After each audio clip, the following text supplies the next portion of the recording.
This is why I think what we're going to do is this is going to be basically snippets of information just to get you interested and perhaps explore in the future. I think, do you want me to? Yeah, I'll stand up, that would be better. Otherwise. Don't sit, because then you will go off the... Okay, no, I'll stand up. I'll stand up. Okay, thank you everyone. But I want to begin by, first of all, thanking Dr. Ahmadullah.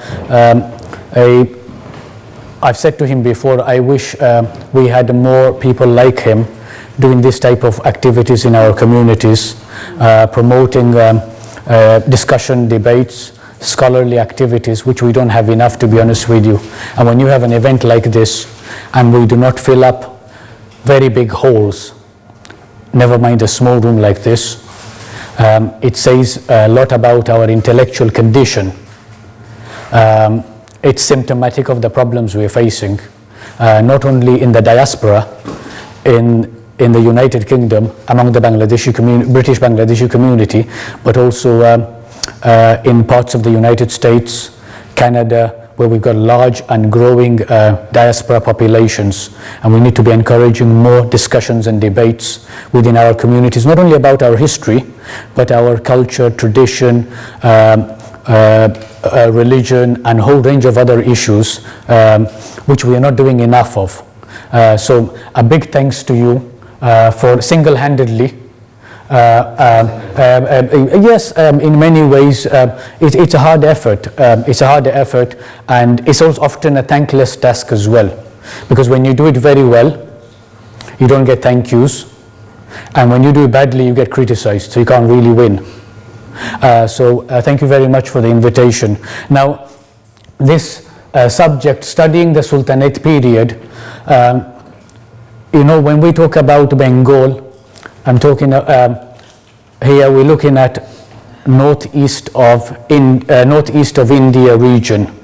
In Bangla, we say but what is Bangla is in Persian Bengal, Arabic Bangala, and in Sanskrit Vanga, all actually refer to either a geographical area or a territory or a political boundary region. It also refers to a linguistic area where people actually speak a particular language, which is why I think we're going to move on to this, and I'm going to go through some slides with you just and comment on them as I move forward, because quite a bit to go through, and if I get into detail on these issues, we're going to be here for a while. I think any time or anybody who wants to look at the history of Bengal, they will have to consider a number of issues. Some of the key issues I'm looking at, historical context here, is, and the period we're talking about here is quite an extended from 8th century, up to latter part of the 16th century. And I'll explain what I mean by that, because you see, defining Bengal, it presents a lot of challenge to historians and scholars and researchers of this period, because your definition very much will depend, how you define Bengal will very much define where you're starting and where you are ending things. Give you quick example. After the establishment of Dhaka University, two most important textbooks that were published by Dhaka University were History of Bengal, both in English volumes, by the way, both volumes in English, but the first volume was subtitled, its original title was History of Bengal, but its subtitle was the Hindu period, edited by R.C. Majumdar. The second volume was History of Bengal, but its subtitle was the Muslim period, edited by Sir Jadunath Sarkar. You see the how Bengal's history has been periodized. That the beginning, the fundamental text. To this day, it is still used as a standard textbook on the history of Bengal. That first volume covers the Hindu period, a massive volume, and I've got both of them. And the second volume covers the Muslim period, which means what you would call, if you were communally dividing the history of Bengal, what has happened to the Buddhist period, you would argue. Actually, it had been included within the Hindu period. I don't know how that would go down with the Hindu community if you were breaking it down that way.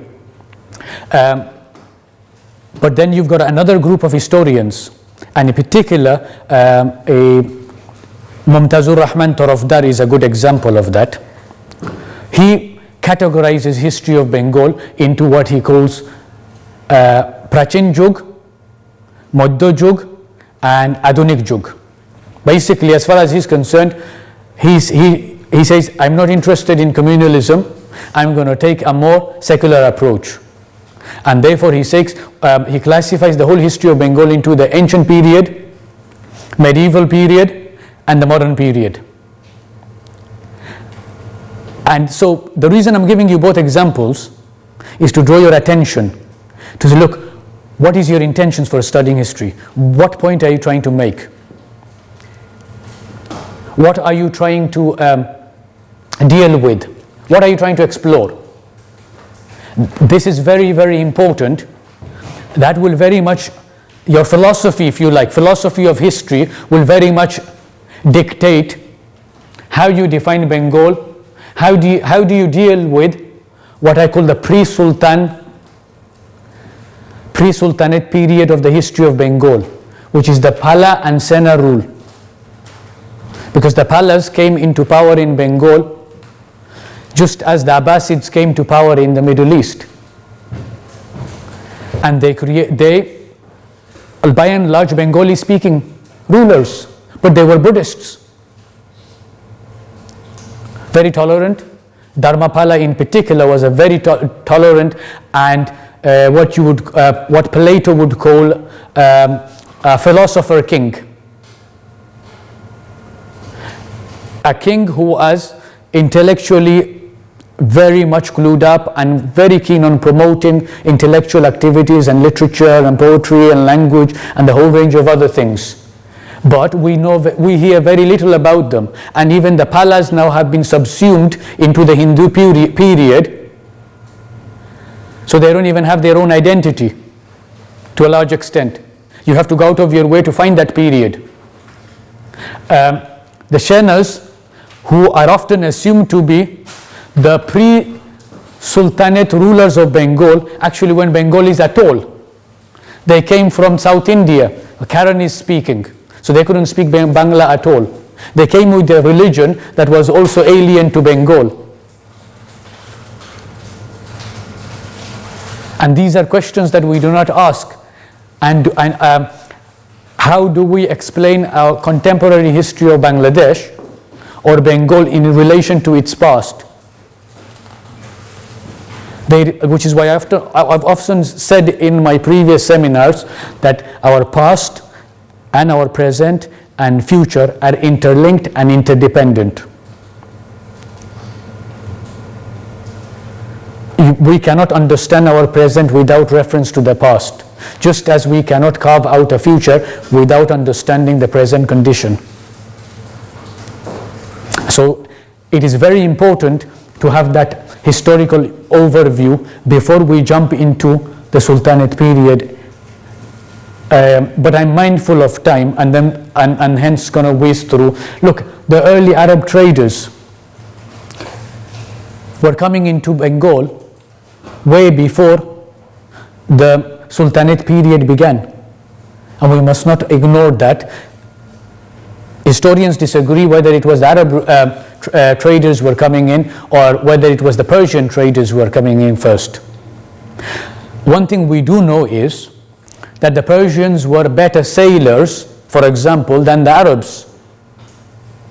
So Persians were definitely coming into Bengal and other part of the subcontinent well before the Arabs came anywhere near. Majority of the Arabs who came to the subcontinent, particularly to Bengal, usually came via land. There is evidence that they also took to the navigating, but that was more inspired by the Persians than the Arabs. As those navigators and traders paved the way, you had the missionaries followed suit. In the same way that the East India Company first went to Bengal and built its economic stakes and a whole range of other things and consolidated themselves there, you found the missionaries followed suit. There is a pattern here, very similar pattern here, that the Muslims traders were coming and they brought their religion and culture and languages to Bengal and other parts of the subcontinent. But 711 is very important, because that's when, for want of a better word, political Islam first entered subcontinent. With Mohammad bin Qasim, his al-Saqafi, his incursion into Sindh and Multan. He was a young man, 18 years of age, was a nephew of Hajjaj ibn Yusuf, who was the preeminent ruler based in what is today Iraq. And he inspired his nephew and his son-in-law, said, look, go. Because he had received reports of all kinds of oppression and so on through his intelligence gatherers. And that was the key element when subcontinent first came in contact with political Islam. In terms of social origins of the Muslims of Bengal, I'll comment on this bit later as we move forward. So if we can move forward, so geographical, political, cultural, religious and linguistic, we cannot ignore these dimensions to the history of Bengal and subcontinent as a whole if we're going to understand the past and make sense of the present. Because as we heard earlier about Maulana Bashani, very complex figure yet very simple. Coherent and yet incoherent. The overlap of all of these things, if we do not look at the overlap of politics, culture, religion, language, geography, locations, economic circumstances, it's going to be very difficult to explain what appears contradictory, but actually in reality isn't when we dig deep and look at the circumstances of the time. So in our definition of Bengal, these are the minimum we need to be taken into consideration as we move forward. Thank you. I've called this pre-Muslim Bengal just to make a distinction. I'm pretty much relaxed on this idea that whether we call it ancient history or medieval history or modern history in terms of Bengal, or whether we want to call it a Pala period, Hindu period, Muslim period, or British period, doesn't matter. I'm quite pretty relaxed. Both sets of advocates of these viewpoints have their merits and demerits, and so I'm not into dismissing things without evaluating them and exploring them, because each point of view brings a dimension that we cannot ignore, but we need to take on board, even if we do not accept it. And hear the other view. That's the problem I see with contemporary history, because certainly since at least British period and post-British period of the subcontinent history, it's become so contested that nobody knows what is really norm and what isn't. Everything is up for grabs by whoever wants to grab it. So whether it is secular ideological groups, whether it is hagiography from religious scholars, whether it is political groups who want to push their agenda, the whole field is a field of contest rather than normality or norms, where we can sit down and discuss without having to be categorized into opposing groups. So I'm pretty much relaxed. So as a result, I'm saying this period, pre-Muslim period of Bengal, you got the Pala dynasty, then you had the Sena dynasty that ruled that period. Then we had the Arab contact with Bengal, followed by the traders and merchants who came into Bengal, whose main primary objective was to promote business economic activity. But along with that, they brought their baggage, which is the history, which their culture and traditions, and they established local indigenous Muslim communities in parts of Bengal way before the Sultanate period, which is why when some of these Sufis missionaries subsequently moved to the subcontinent, say Moinuddin Chishti in Ajmer, or Jalaluddin Tabrisi in North Bengal, though they moved into territories where into these territories they found, to their surprise, local Muslim groups, families thriving there. To their surprise, because these traders had been paving the way forward way before them. And then when you had these communities, you had local mosques, maktabs, khankas. Khanka is a Persian word for a place of seclusion, retreat really, where a lot of the Sufis would confine themselves on spiritual devotion and a whole range of other similar activities. Can we move forward? Political arrival of political Islam, 711, with the establishment of Muslim rulers ruling parts of North India. But Muslim rulers, inverted commas, because they were Muslims, but to be honest with you, they never imposed their faith on the local people. A very important point to recognize. They were very relaxed, and you will, when we touch upon the Sultanate period, you will see that the sultans of Bengal were very similar. Sultan Mahmud of Ghazna, he separates the period from the rule of from northern India by the Muslim rulers, Abbasids primarily. Abbasid rulers, governors were ruling and paying allegiance to them on and off, and then the Delhi Sultanate, which was established. Sultan Mahmud covers the period in between the two, the gap, basically 11th century. Thank you. Social origins of the Muslim. This is another contested area. A whole range of writers and scholars have expounded theories for how do you explain for the origin of the Muslims of Bengal. Were they Arabs, Turkish and Persian by origin? Majority of them were there foreigners who came to Bengal, or were the majority low caste Hindu converts and Buddhist converts who became subsequently Muslims? There is a question of mass migration and conversion, and not only the conflict, but also how do you reconcile the two? And how do we know that there was mass migration?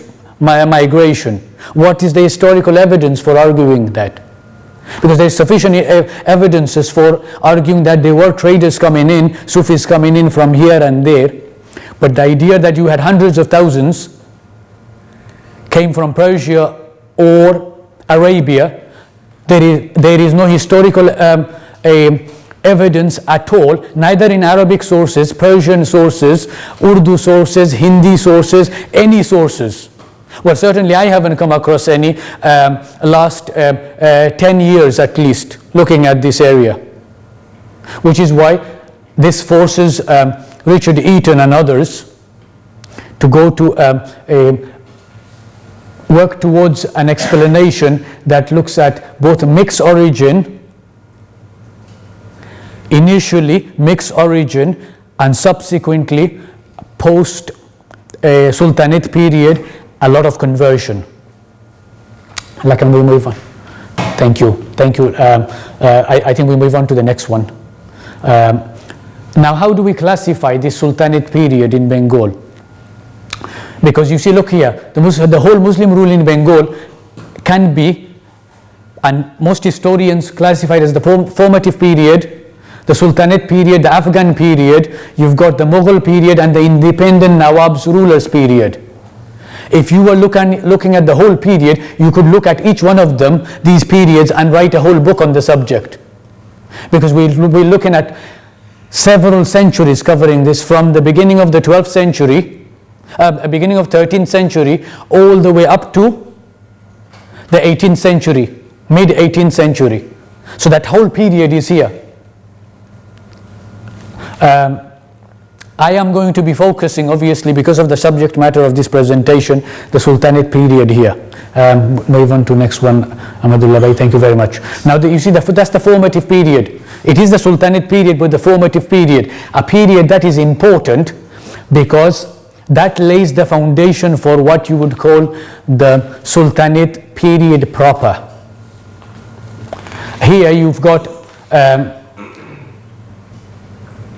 beginning of the 13th century, you've got the Delhi Sultanate in place. You've got Abbasids based from their base in Baghdad are rotting. These outskirts, whether it is in Tunisia, in North Africa, or in subcontinent, they are losing control of the wider remits of their empire, and these gradually start becoming independent sultanates in turn. You've got here Mohammad Baqir Khilji, who was in the service of this Qutbuddin Aibak, based in Delhi. He's not happy with what he's got. He said, I'm not going to be serving this man and become a lowly officer in his military. I want my own adventure. He sets out in Bengal, in the direction of Bengal. Who are in charge? The Shana dynasty, which was suffering from all kinds of corruption at that time and internal dissension. He marches into Bengal as a Minhaj Siraj tells us in Tabaqat-e Nasiri, with a handful of horsemen, takes Bengal just like this and establishes himself. He's an ambitious guy, he doesn't like sitting around, so he sets out to go to Tibet up in the north. His army is decimated, returned back, and dies in a place which is today known as Rangpur, Rajshahi area. But he lays the foundation for the Muslim conquest of Bengal, if you like. His successors continue to rule it, but then we move to the next slide and you will see this is where you got the real Sultanate period in Bengal, what you would call the Balbani rulers, who actually succeeded the immediate successors of the Khalji.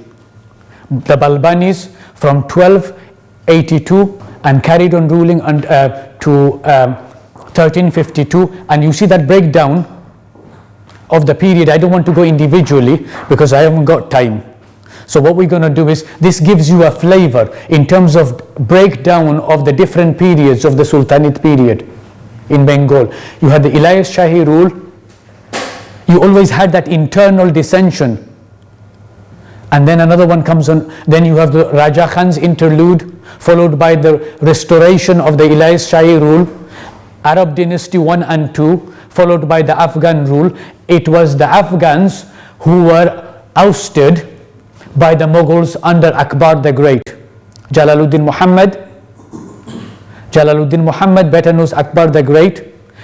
It was under Akbar's rule that Bengal came under Mughal rule. Prior to that, all this period from the beginning of the 13th century to 1576 is the period that is known as the Sultanate period in Bengal, with these categories of different rulers succeeding one another, overthrowing the other one, and so on and so forth. Can we move on quickly, please? And I wanted to show you this slide just to give you a flavor how actually it carried on after that period. So 1576 followed by Mughal consolidation. Then you had the beginning of the end for the Mughals, Mir Qasim and his struggles with the East India Company. Then followed by you've got the Murshid Kulli Khan, Ali Vardi Khan, all these periods, and with the defeat of Siraj-ud-Dawla in 1757. I've given you a quick chronology up to the British period. Now can we move forward? Okay, next one please. Now you can see quickly that the period I've just touched upon is very rich and diverse. Historians, it's a minefield, this period. It's a real minefield, centuries of history, culture, language, tradition, interaction, racial harmony and conflict. The whole lot is there. And you've got hundreds and thousands of PhDs that can be pursued in any aspect of this period. Some scholars have pursued this subject. There's fantastic PhDs have been written on it. I'll touch upon some of these PhDs later on, some of the recommendations that I will be pointing to you for further readings. Now so there is a great legacy here for new generations to study this period and learn about your past if you're interested in it, because remember, this is a subject that is not going to be cannot be imposed on people. It's not something, I'm not doing it because somebody says I have to do this. It's a passion, and if it's not going to be a passion, this is dead boring. Seriously is. And if this is not a passion for you, it will be equivalent to torture. Physical, mental, emotional, psychological, spiritual, the whole lot. This is pure torture if you're not interested in it. And it is a very difficult and complex field, which is why we do not have too many brilliant PhDs or research books in this field either, because it's hard work. And contemporary scholarship, both in the West and in the East, especially in the subcontinent, people look for easy PhDs, not hard ones. That's what some of my mentors are telling me. And these guys are supervising PhDs at Rajshahi, Dhaka, Chittagong, JNU, in Kolkata, in many other universities up and down the subcontinent, Karachi included. They say, look, these students don't want to do these topics because they have to have multiple language skills, they have to do a lot of hard work, dig out archives and assess information, and it's too they don't have the stamina or staying power to do this. And these are professors, university professors who are currently teaching, telling me these things. Carry on. No, we need to now go to the beginning. Thank you. Brilliant. Fun. Thank you very much. Now the sources. This period I've just given you an overview of. Next one, please. How do we study this period? It's beginning of 13th century to the just past mid 16th century. How are we supposed to study this period? Where are the information? How do we supposed to know anything about any of this at all? For my purpose, something that I pursue, this is how this is my personal categorizations, by the way. I did 2 years of PhD level research methodology and research techniques training at a British university before completing my PGCE and a degree in social science, as well as my Arabic studies, Urdu and other fields, and Bangla, of course. So for simplicity, what I've done is early sources, modern sources, epigraphy coins, numismatic basically, and travel accounts oral tradition, official records. If you're going to study this field, go anywhere near it, we're going to have to look at these sources. Can we move forward, please? And now, a little bit more detail. In terms of early sources, we can divide this into both primary and secondary sources. Modern sources, for my purpose, I have divided that into Muslim and non-Muslim sources because my interest is in the Muslim history of Bengal. Epigraphy and coins. This is very important because if you go and study the Sultanate period, for example, you do not have a lot of primary sources. So what you're going to have to do is look at buildings. You have to look at these old monuments. So you will have to go and look at, if you were looking at Akbar and Mughal history, you have to go to Red Fort. You will have to go to if you want to look at the Nawabi period in Dhaka's history, you have to go and look at Ahsan Manzil and read those inscriptions on those buildings. You have to go to Bagarhat and look at the whatever that remains of the settlements of Khan Jahan. These will have, a lot of these mosques and monuments and buildings will have inscriptions either in Arabic or Persian, and often they will have dates on them. Who built that monument, which year, and why. So epigraphy and coins, because we know, for example, the Abbasid coins were discovered. Abbasid coins were discovered in Moynamoti, in Kumilla, as well as in Rajshahi, dating back to the time of Harun al-Rashid and one of his successors. What are these coins doing in Bengal? How did they get there? These 9th century coins. Who issued them? How did they get to Bengal? If we don't ask these questions, it's very difficult to explain their presence in these areas. Can we move on, please? Thank you. Travel accounts. You've got Italian travelers who went to Bengal, just as you had Moroccan travelers like Ibn Battuta visited Bengal. You had Persian visitors, you had Chinese visitors who went to Bengal. During the Sultanate period, they have left behind accounts of their encounter in Bengal, how they met the different rulers, both during the Mughal period and Sultanate period. They are accounts that we need to consult because you get an independent, relatively independent eyewitness accounts from outsiders, which then can be compared to native sources. You've also got oral tradition done. Modern techniques of research and this idea of getting information in black and white has to some extent has undermined the quality and the veracity of oral tradition. And it is very important, if we're going to be looking at history of Bengal, both the Sultanate period and Mughal period, that we actually do not dismiss oral tradition altogether.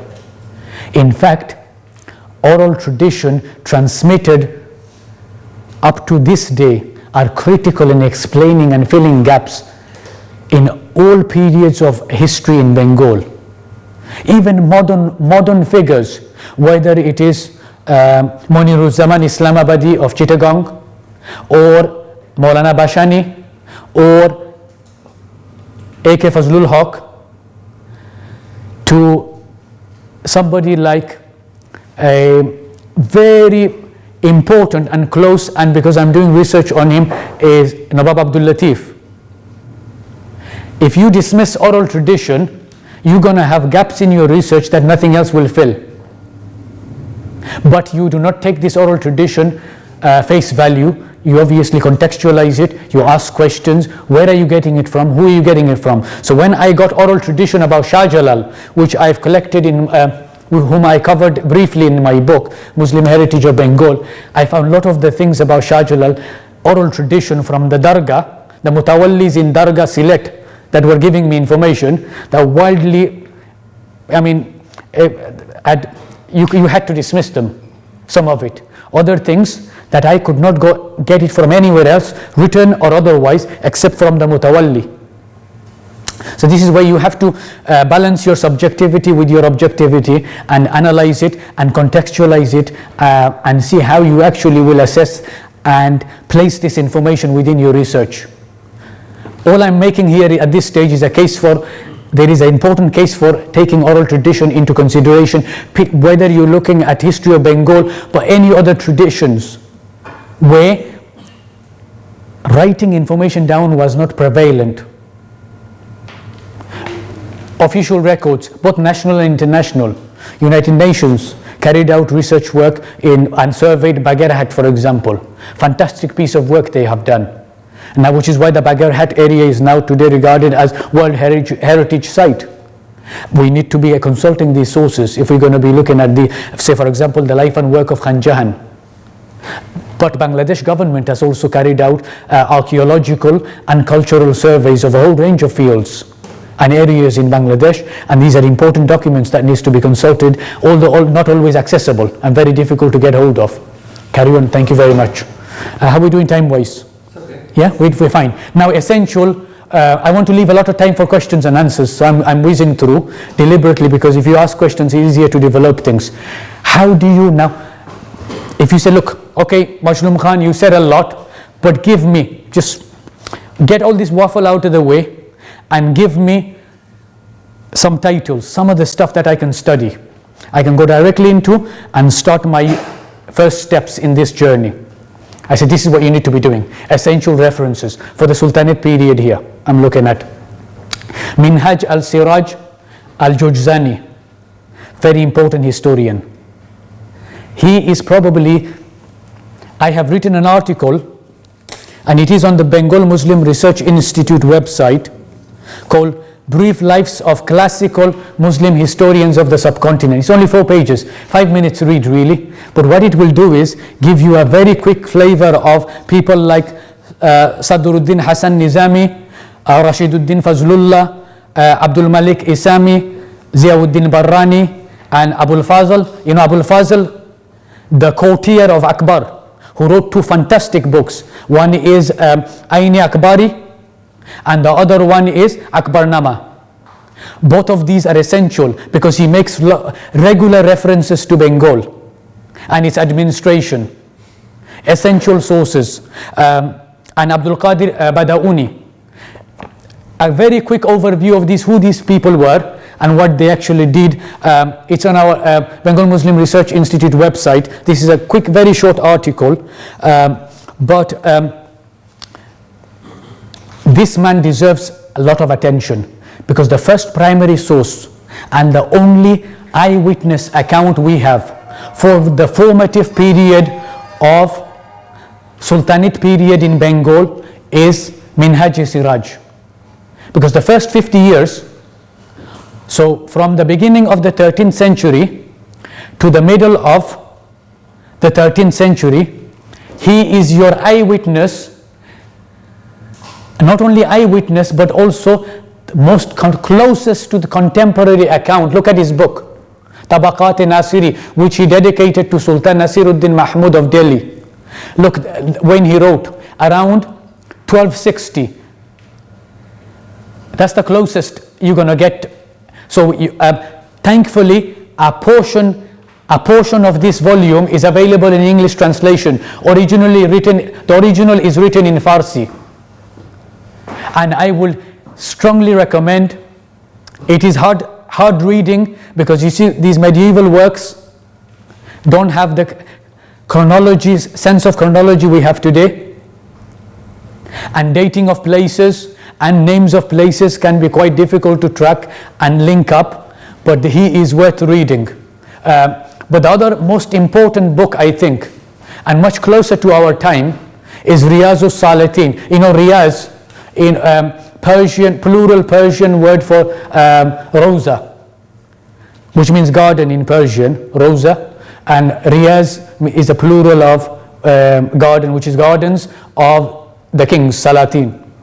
Here, this book was completed around 1786-88 by Ghulam Hussein Salim, and again you have another 4-page article, 3-page at least article on him I've written on the BMRI website. Who was he? Why did he write this book? Because this is very good Persian. This book is original in Persian, subsequently translated by Abdul Salam in the beginning of the 20th century into English. So it's available in English translation. What he does is, the book is divided into 4 parts.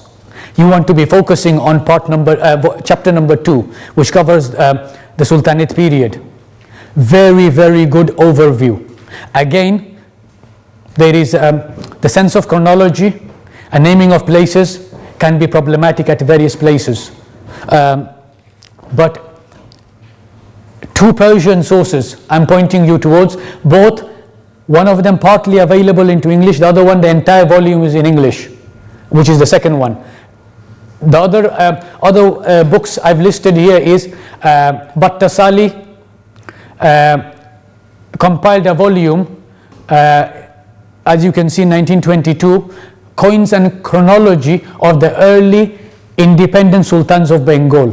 Very interesting book, because what he's doing is evaluates and examines the history of the Sultanate period through coins, epigraphy, and the chronology of these rulers. So they would issue coins, each ruler came to power and he would issue coins in his name. A whole hoard of coins have been collected. Some of them are available in Jatiyo Jadughar in Dhaka, others in Kolkata, others in Delhi, and in Virendra Museum in Rajshahi. They're scattered all over the place, but this book actually analyzes some of these coins and fills the gaps. But Battasali is weak in his interpretation of the rulers and brings his biases into looking at the particularly the religious policies of some of these rulers. The next author I want to recommend to you is Maulavi Shamsuddin Ahmed, whose son Nazimuddin Ahmed also followed in his father's footsteps and specialized in inscriptions. His book on inscriptions of Bengal, published in 1960, is a very important book.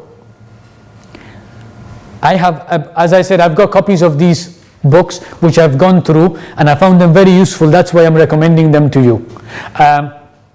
Again, Shamsuddin Ahmed corrects a lot of the misconceptions of Battasali, but he adds a lot of new information because he trained under Dr. Yazdani, one of the subcontinent's most renowned authority on epigraphy and inscriptions. So he knew his information very well and worked in museums and was a scholar of Persian and Arabic, which enabled him to access these things just like this. Shamsuddin Ahmed, I think his work is important because Dani, Ahmed Hassan Dani, relied on, to a large extent, both of these people, Battasali and Shamsuddin Ahmed. Particularly Dani's Muslim architecture of Bengal is a masterpiece.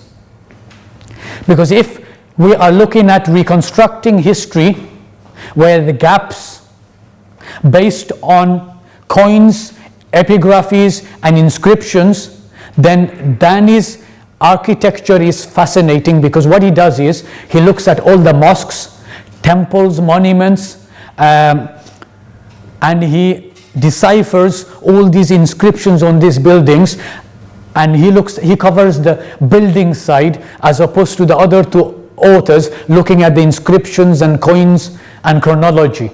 And when you bring the 2 together, you get a little bit more fuller picture than you would have otherwise. Next one, please. Abdul Kareem is very important. This is a master historian at work, and I cannot recommend him enough. Abdul Kareem, I can talk about him quite a lot, but I'm going to restrict myself to the key points here, because again on Shamsuddin Ahmed there is an article I wrote on the website. On Dani I wrote another short article called Remembering Professor Ahmed Hassan Dani 1920 to 2009. Dani trained up in London and mentored a generation of historians at Dhaka University. Abdul Kareem was one of them, along with Mohar Ali, Moinuddin Ahmed Khan, and many others. Abdul Kareem's Banglar Itihash Sultani Amal is a masterpiece.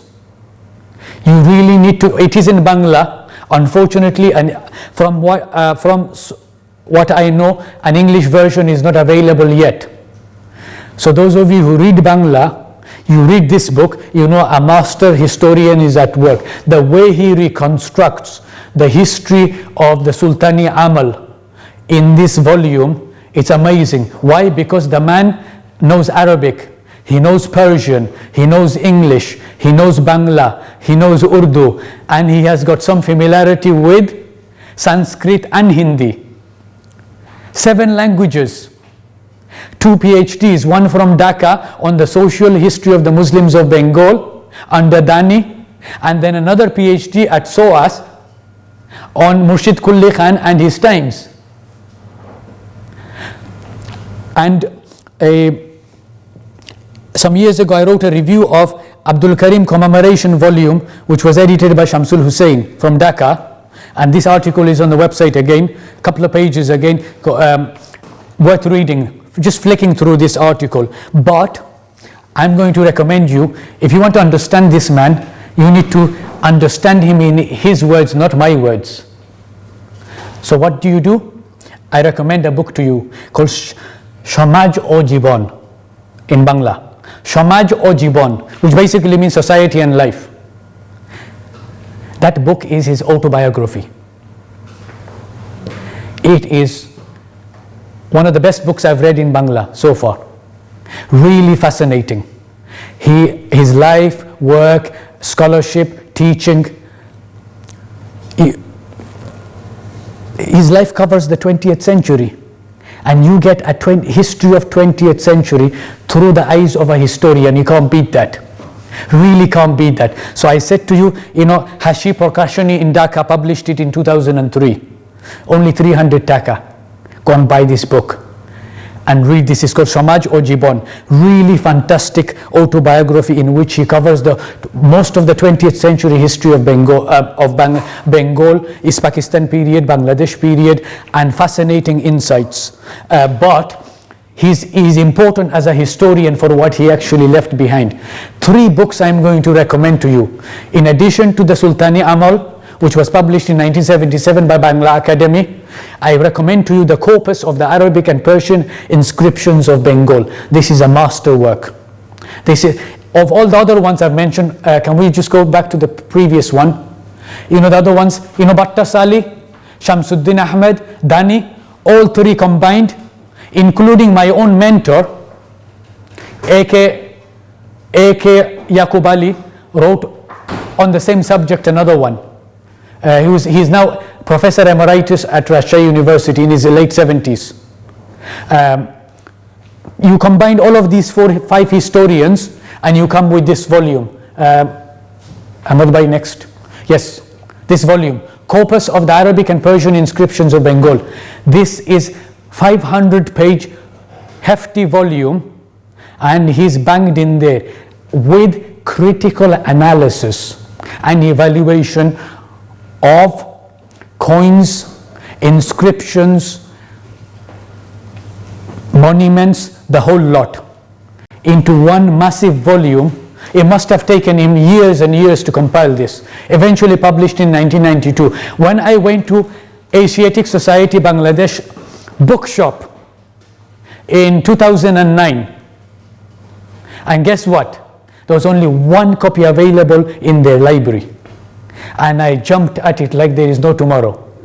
When I took it to the counter to pay, do you know what he said to me? If he had said this is 5,000 taka, I would have paid. Do you know what he said to me? 50 taka. I said, you are out of your head. He says, no. This has been sitting there on the shelf for about last 4 years. If you had offered me 25 taka, I would have given it to you. Do you know why I'm making this comment?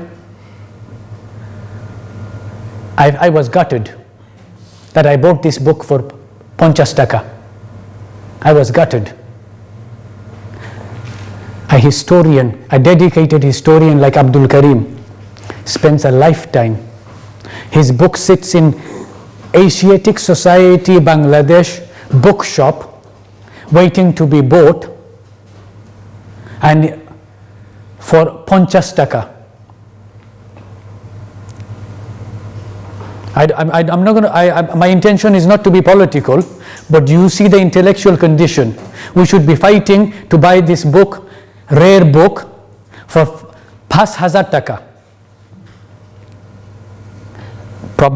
Intellectual condition is symptomatic, because you see, I'm by training, I'm a social scientist, right?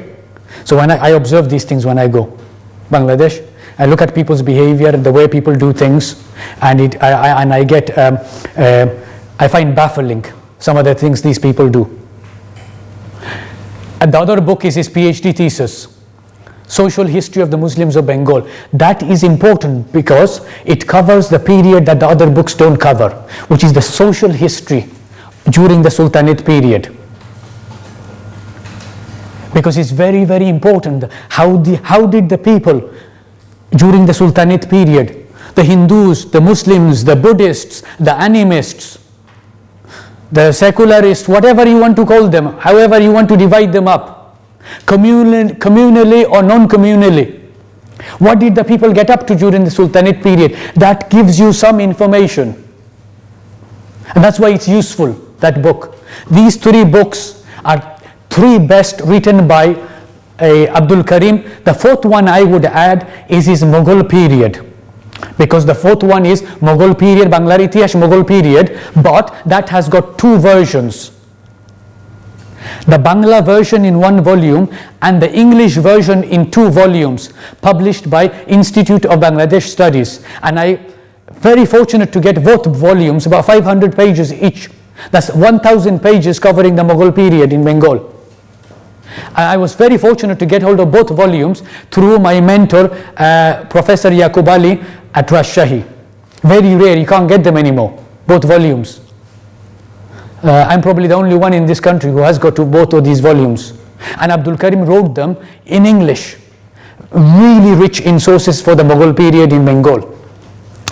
The other 2 I want to recommend is Mumtazur Rahman Tarafdar. I've made reference to him already. Tarafdar is very good on Sultanate period, because you look at his PhD thesis at Dhaka University.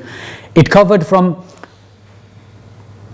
1494 to 1538, looking at the socio-political history during the Sultanate period in Bengal, looking at particularly the Shahi period.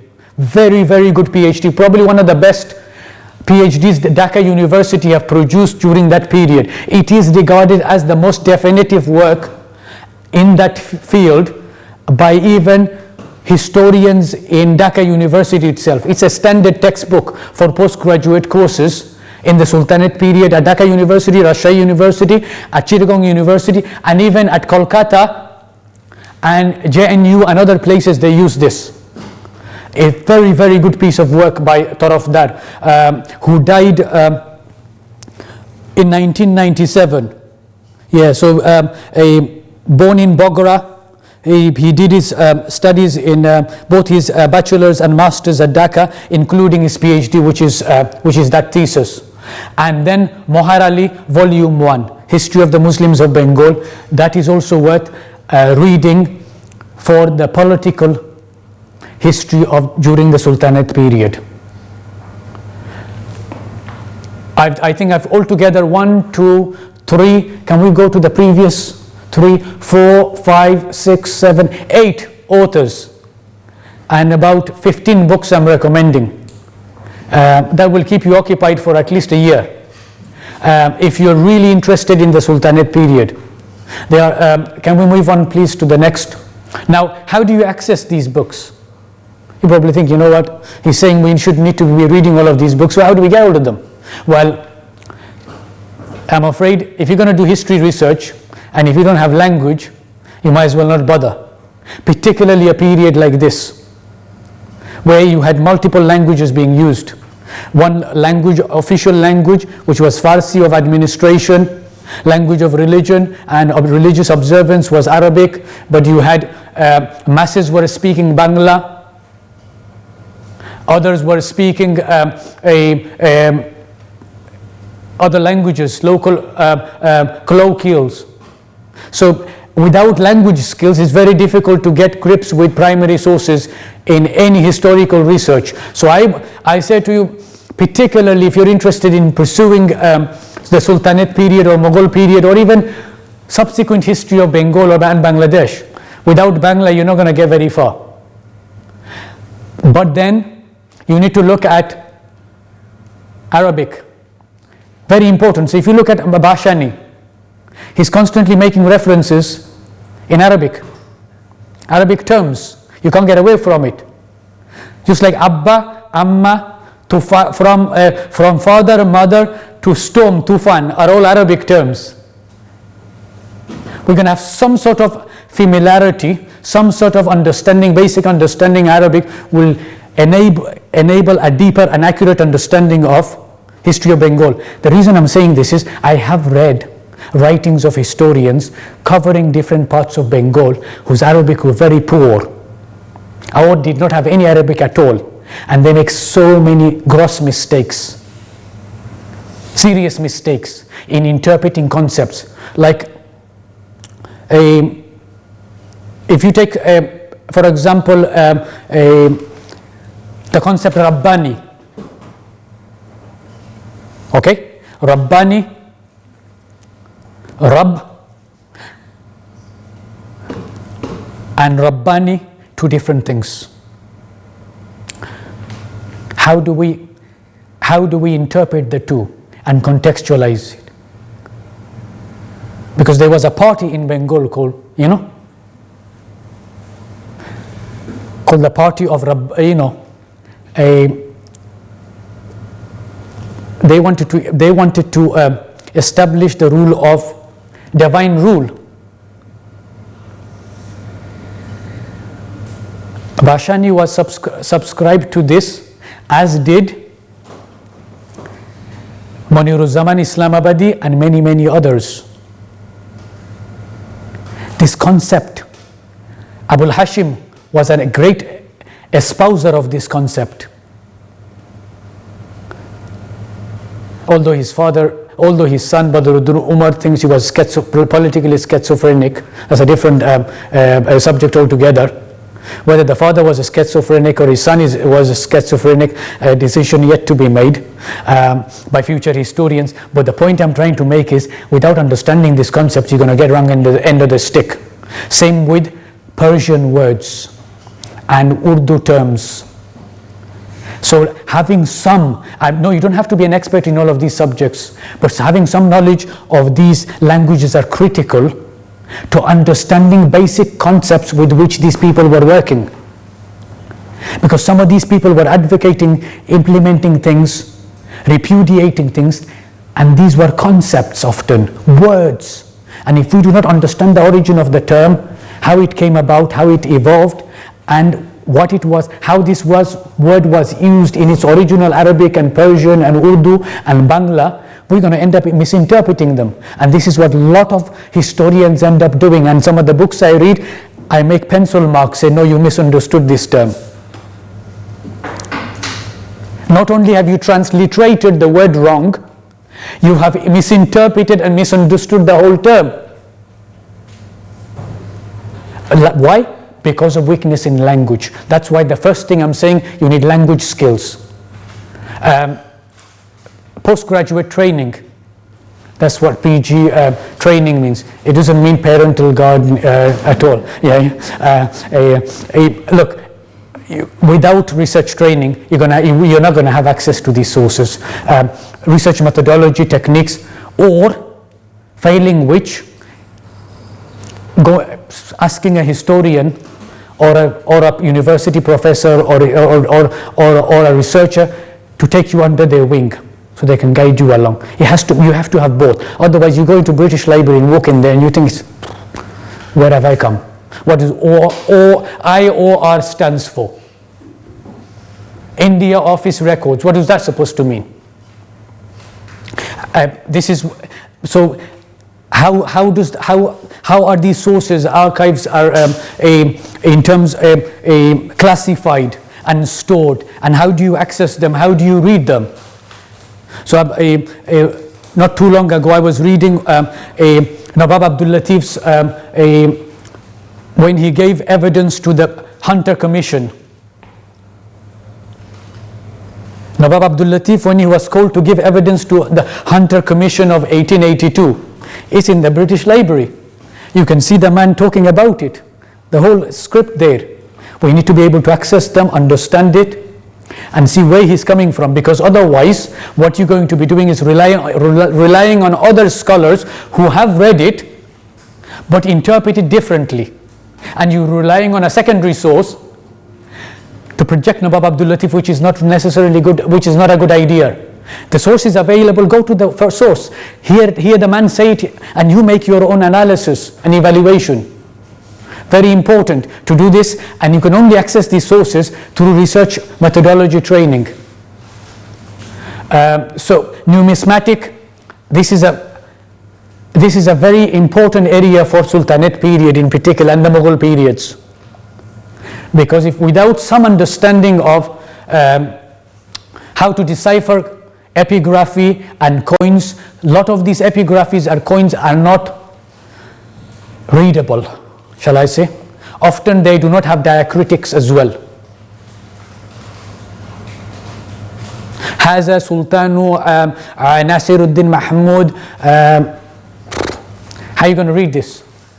Which parts of it are not very clearly written, and therefore needs you may have to join things together, even put your own diacritics on it. That is only possible if you got some sort of understanding, or you sat with a numismatist who specializes in this field and say, look, how did you do this? Or get very good reference works on the subject, like Abdul Kareem, Shamsuddin, Ahmed, and the other ones I referred to. They will furnish a lot of light on this area. Thank you. Libraries. You can't do research without libraries. Some of the places to look at for sources in this area: British Library, what used to be the India Office Records, which are now in the British Library. You want a very rich source. We're lucky in this country that we value things here and we store them properly. And that's why you can get records here that are not available in the subcontinent, believe it or not. And it's just down a stone's throw away from here in the British Library. Dhaka University Library, the rare book collections is a good one. They have some very good information there. Asiatic Society Bangladesh Library, Islamic Foundation Library in Dhaka, a very good one for Arabic sources and Persian sources. Bangla Academy, very good for contemporary books, particularly contemporary books on the Sultanate period. Very good for National Library in Dhaka, which is very good. Royal Asiatic Society Library, SOAS Library, Senate House, Cambridge University Library. I found it very, very good. Cambridge University Library has got a whole section on Bangla, and there's very, very rich source. But not only Arabic, Persian, but also Bangla. Worth the journey. Kolkata University Library, many, many others. All of these libraries will have something for you or the other, but you also, research institutes. Royal Asiatic Society, Oriental Institute, Oxford, Nazrul Institute in Dhaka. Although it's Nazrul Institute, you'll be surprised what else it has. Very, very good place to go. Don't get misled by the name. They have very, very good on Itihash Porishad is good, particularly the journal which I'll refer to later, IBS Rajshahi. Not many people know about this, but Institute of Bangladesh Studies, Rajshahi, was a unique institute that produced some wonderful books. The 2 volumes I'm referring to earlier about Abdul Kareem, the Mughal period, in English, 1,000 pages between the 2 volumes.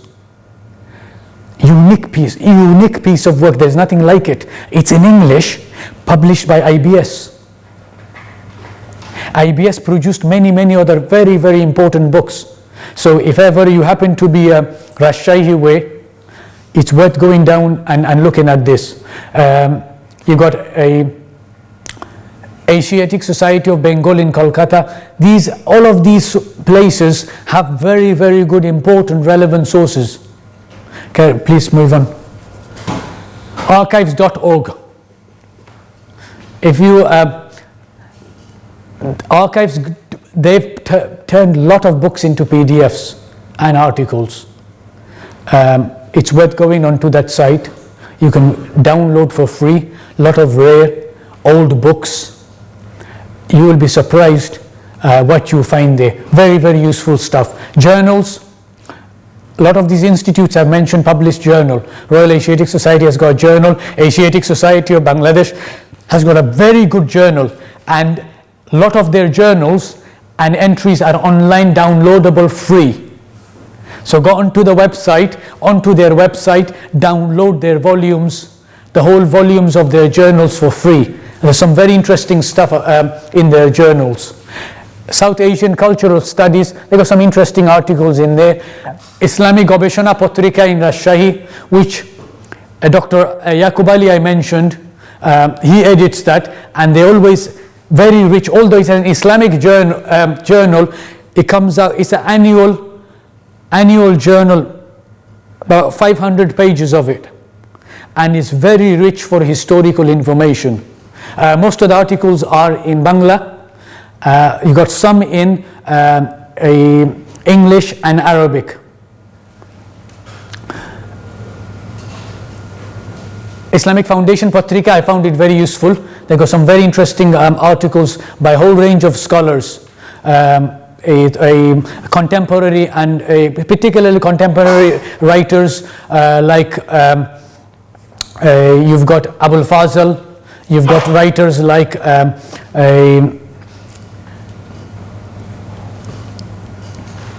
you know the Sylheti writer, who used to be treasurer of Dhaka University, the brother of very, very famous prominent writer. I've just mental block, and his name doesn't come to mind. It will in a minute. These guys were very, very good writers at that time, and they published very interesting articles on a whole range of subjects. Worth going through this, as well as Journal of Institute of Muslim Minority Affairs. That again is a very interesting source, and I found very unusual. Mujtaba Ali, good. But I'm referring not to Mujtaba Ali, his brother, younger one.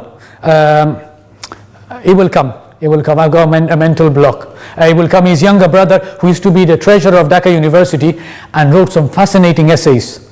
And a lot of these were published in some of these journals I came across. IF Patrika and Itihash Porishad Patrika and many others. Next one, please. Do we have anything else left? Okay. Right. So we'll go back to the previous one. Right. I've covered quite a bit, and time is tight. I think spoke for an hour nearly. I think we'll call it a day here in terms of me speaking. Do you have any comments or any questions about what I've just quickly whizzed through really? Anybody interested in this area, looking further? Or have I just overwhelmed you so much you think this is this field is only for half mad people? Yeah? No, I think that was really interesting. So thank you. Yeah.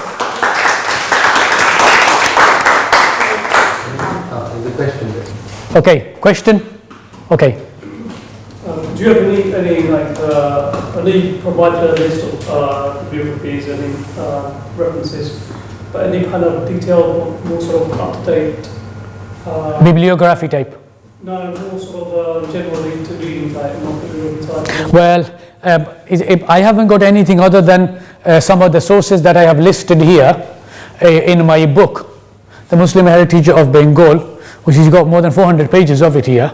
I'll keep you busy for a while, but the sources, I've got how many pages of sources here listed? There is about 50 pages of sources here.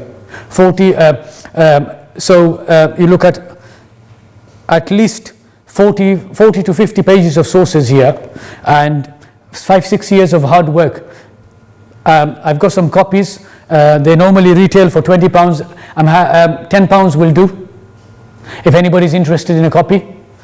So if you that could be your starting point. I haven't got any other bibliography. I've just listed those titles which I thought would be useful for beginners in this field.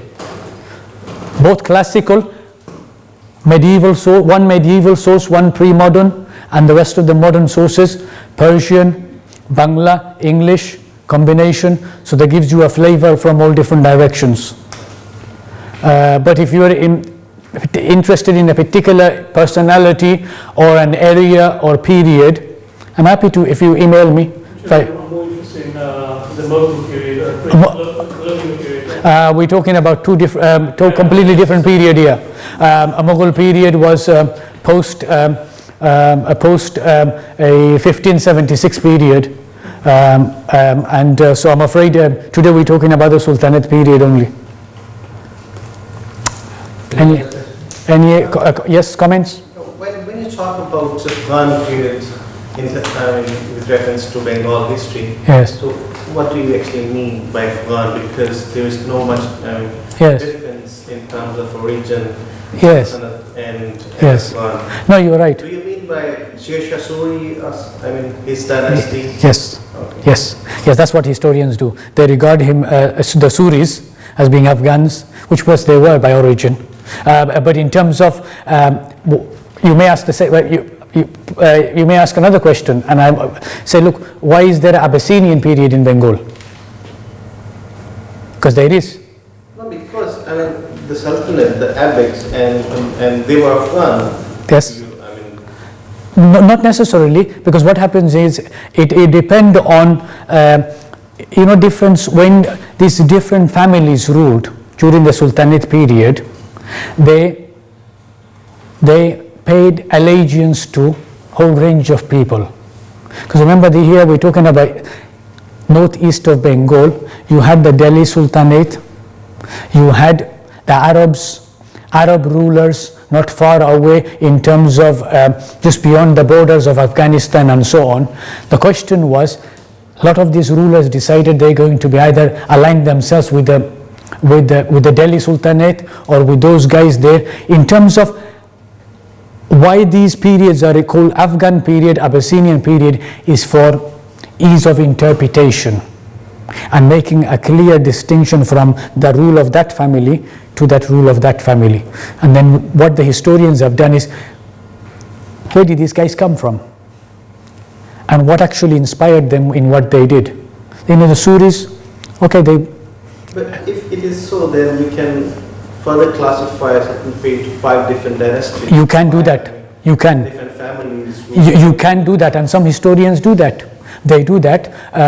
You can do the same with the Mughal rulers, because the distinction, although they came from the same family, you look at the difference between Aurangzeb and Shah Jahan, and the difference between Shah Jahan and Jahangir and Akbar. Huge difference here in terms of style and policies they pursued.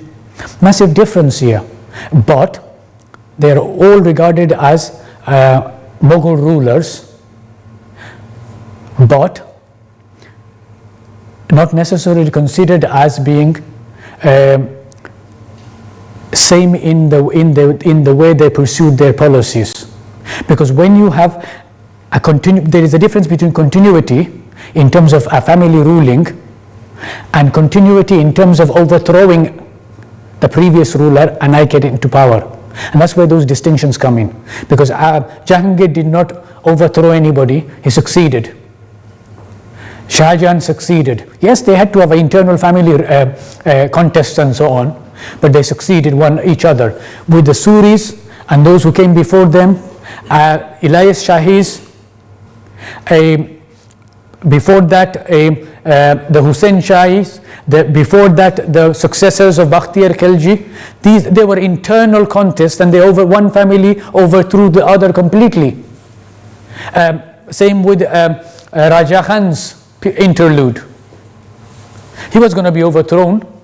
The only way he remained in power is his son Jadu converted to Islam, took the name of Muhammad, and there was a continuity.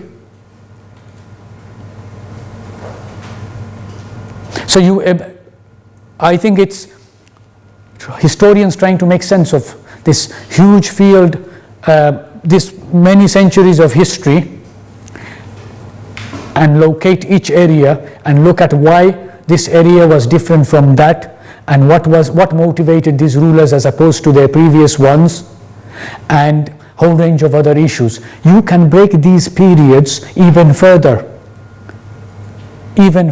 which is what Tarafdar did.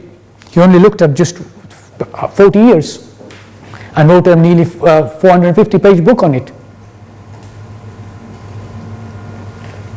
Right, you wanted to say something? Yes, I was going to ask, you mentioned the written record, oral, epigraphy and coinage. How much work has there been done on the material remains that, say, an archaeologist would recognise as archaeological investigation of some of the sites? Not enough. Not enough. And this is a tragedy in many ways, because Bangladesh needs to invest a lot more now. I'm being specific to Bangladesh here, because when we're talking about Bengal, we're not only talking about Bangladesh, but if we're talking about West Bengal, at one time it could include Assam, Orissa, Murshidabad. At one time all of those areas were Bengal. But I'm being specific in my comment to Bangladesh at this moment, because the history and heritage of Bangladesh is very rich.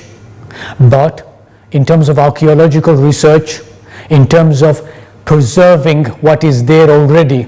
Because my impression is that most of the archaeological research is in much earlier periods. If there is very little compared to internationally, but it's still in much earlier periods, but compared to the Islamic period is very, very little. Well, that's the problem, because if you're going to get archaeological research, historical research, and pursue a whole range of other things, you need investment. Of course. Regardless of which country you live in. The problem is when you're what we would have classified in this country as your national heritage are washing away, and nobody is actually doing anything about it. The archaeological research department which is a part of the government of Bangladesh, it's a separate department starved of resources. It can't even maintain historic buildings, national treasures, never mind doing original research in this area, because Moinamoti in Kumilla has not been explored to its maximum. This requires qualified, well-trained archaeologists. This is Buddhist period. We need to find out more about this area. We need to go to the Varendra in North Bengal, in Bangladesh, northern Bangladesh, parts of it. We need to explore that more. It's not enough done. Parts of Sylhet and Chittagong remains badly unexplored from an archaeological point of view, but the problem is... I would argue if you don't have the proper funding, it's better not to explore it, because otherwise you're going to be destroyed. You are absolutely right. It's much better for future archaeologists to come if they have the means. Providing we have future archaeologists. Provided we have Yes. future archaeologists. Yes. But it's better not to do a haphazard job with little money. That's what I'm saying. I understand, because it's a very delicate, it's an area that requires a lot of specialisms and a variety of specialisms working together. Because we know recently they've uncovered graves in France Graves in France, archaeologists, epigraphists, people with linguistic skills, forensic science, all come together and they discovered graves in France. And to their surprise, they found those graves, the inhabitants of those graves, the remains, facing towards Mecca, dating back to the 8th century. So what they're rewriting history, saying clearly through Andalusia, and subsequently they were passing through into south of France and Portugal and Italy. Muslims were moving into these areas back in the 8th century, which then turns the whole thing, the whole argument that Islam is an alien religion in the West on its head. That's why the power of archaeology is immense. Well, that's why I'm asking. I understand, but it needs to be done very carefully, professionally led, and funded properly, which is not what's happening at the moment in Bangladesh. That's the problem. Yeah. But how much has been done in this period? That's what I'm asking. Some work has been done. Some work, you will find a particular book that I recommended on there by Danny, who was an archaeologist trained up under Sir Wheeler here in London. Mortimer Wheeler. Yes, Mortimer Wheeler, who trained him up here. He actually worked with him in what is today known as parts of northern Pakistan, where he uncovered works relating to Central Asian origins for the people of the northern Pakistan. They did pioneering work together, both of them, both the ustad and the student, teacher and the student. He trained up a number of scholars in Dhaka on archaeology. But the problem is Dhaka University Archaeology Department, if it exists now, only in name.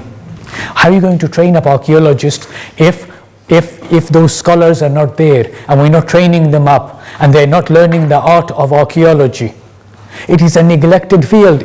And which is why not enough is being done at the moment. In the past, scholars like Dani, Yazdani, and others have done some work.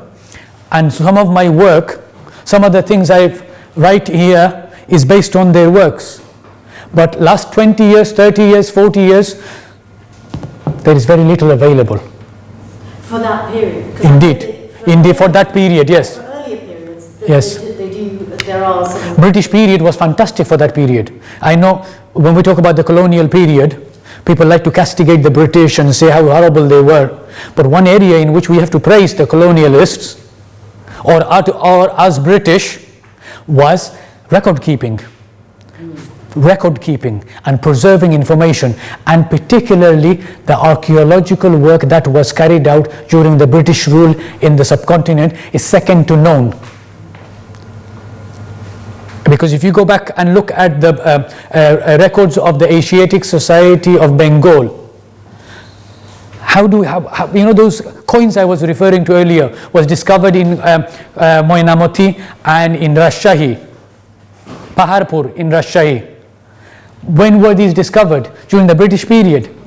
They were catalogued, they were written about and preserved. So there is tremendous amount of work that was happening.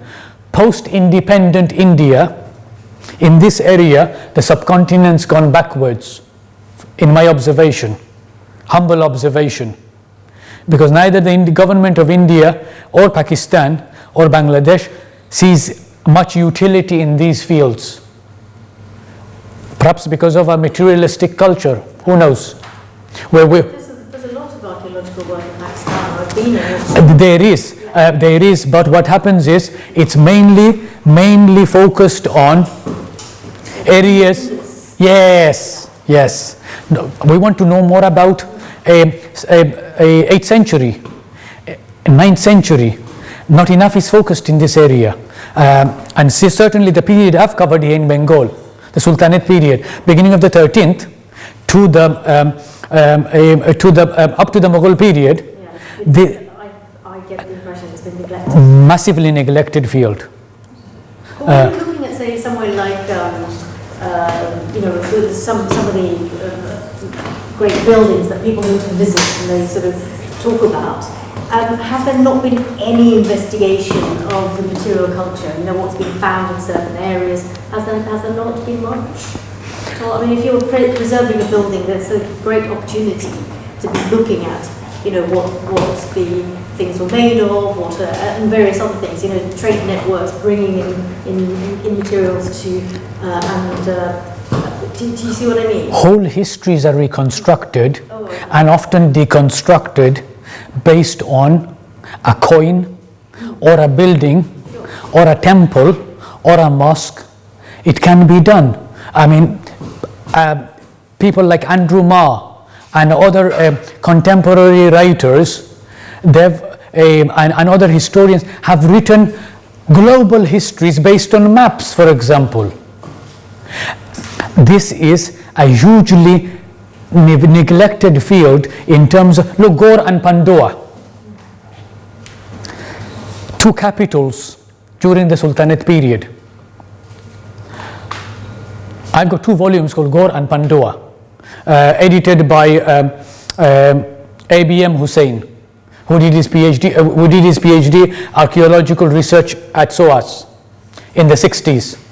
But his PhD was based on the Mughal Red Fort. He applied the same training subsequently on Ghor and Pandua and produced 2 volumes published by Asiatic Society, Bangladesh. These scholars I'm referring to are in their late 70s, early 80s. Their successors are not around. He's built 500-page PhD on one building and reconstructed Mughal history around that. The reign of Akbar, Jahangir and the rest of it. Fascinating PhD thesis. But you're not talking about it from an archaeological perspective? Archaeological perspective. The whole PhD is a work of archaeology. I submitted at, I'll give it to you after the event. ABM Hussain. The author is ABM Hussain. It's an example of how history can be written from all different angles. It is, yes, my focus is people.